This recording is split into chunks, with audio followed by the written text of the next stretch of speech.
புஷ்பா 2 திரைப்படம் வெளியான அன்று ஏற்பட்ட கூட்ட நெரிசலில் சிக்கி பெண் உயிரிழந்தது தொடர்பாக நடிகர் அல்லு அர்ஜுன் காவல்துறையினரால் கைது செய்து சிறையில் அடைத்து மறுநாள் காலையிலேயே ஜாமீனில் விடுவிக்கப்பட்டார். போலீஸ் தரப்புல இருந்து எச்சரிக்கை கொடுத்தும் அதை மீறி அவர் வந்திருக்காரு. விபத்தும் நடந்திருக்கு.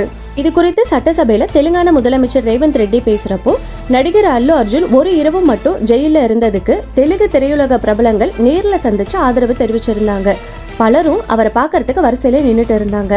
அவர் என்ன கையை இழந்துட்டாரா இல்ல காலை இழந்துட்டாரா? ஆனா அடிபட்டு கோமால இருந்த இந்த சிறுவனை பாக்கிறதுக்கு மனிதாபிமான அடிப்படையில கூட யாரும் வரல அப்படின்னு ஆதங்கமா பேசியிருக்காரு.